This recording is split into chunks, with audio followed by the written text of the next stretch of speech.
ಚಾಮುಂಡಿಯನ್ನ ಕನ್ನಡಿ ತೊಟ್ಟೆಗೆ ಬಿಜಮಾಡಿಸ್ತಾರೆ.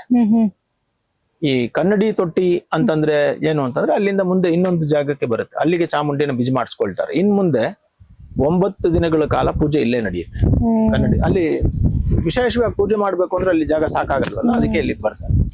ಸೊ ಹೀಗೆ ಮೊದಲನೇ ದಿನದ ಪೂಜೆಯಲ್ಲಿ ಅಲ್ಲೆಲ್ಲ ಪೂಜೆಗಳನ್ನ ಮಾಡ್ಕೊಂಡು ಅಲ್ಲಿ ಪಟ್ಟದ ಕತ್ತಿ ಆಯುಧಗಳನ್ನೆಲ್ಲ ಇಟ್ಕೊಳ್ತಾರೆ.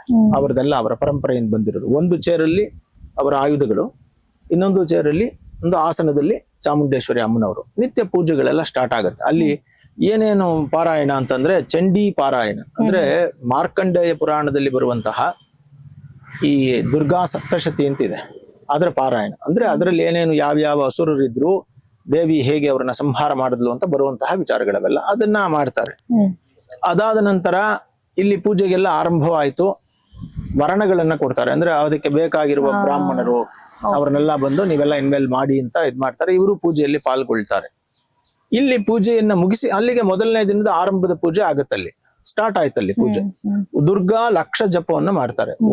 1 ಲಕ್ಷ ಸಮಯ ದುರ್ಗಾ ಮಂತ್ರವನ್ನ ಜಪಿಸೋದಕ್ಕೆ ವರ್ಣವನ್ನ ಮಾಡ್ತಾರೆ ಅಲ್ಲಿ. ಅದು ಒಂದಿನನಾ? ಇಲ್ಲ, 9 ದಿನಗಳ ಕಾಲ.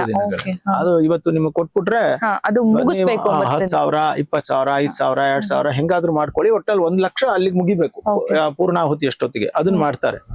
ಅದು ರಾಜ್ಯದ ಒಳಿತಿಗಾಗಿ, ರಾಜವಂಶದ ಒಳಿತಿಗಾಗಿ, ಮೈಸೂರಿನ ಒಳಿತಿಗಾಗಿ ಸಂಕಲ್ಪಗಳನ್ನು ಮಾಡ್ತಾರೆ. ಅಲ್ಲಿ ಒಂದು ವಿಶೇಷ ಏನಂದ್ರೆ ಹಿಂದಿನಿಂದಲೂ ಅರಮನೆ ಅನ್ನೋದು ಒಬ್ಬ ವ್ಯಕ್ತಿಯದಲ್ಲ, ಅದು ಸಾರ್ವಜನಿಕರ ಪ್ರತಿನಿಧಿ ಅವರು. ಹಾಗಾಗಿ ರಾಜ್ಯಕ್ಕೆ ರಾಷ್ಟ್ರಕ್ಕೆ ಕ್ಷೇಮವಾಗ್ಲಿ ಅಂತಾನೆ ಇವಾಗ್ಲೂ ಮಾಡ್ತಾರೆ. ಸೊ ನಾವೆಲ್ಲ ಮಾಡುವಾಗ ನಮ್ಮ ಮನೆಗಳಲ್ಲಿ ನಮಗೆ ಒಳ್ಳೇದಾಗ್ಲಿ ಅಂತ ಮಾಡ್ತೀವಿ.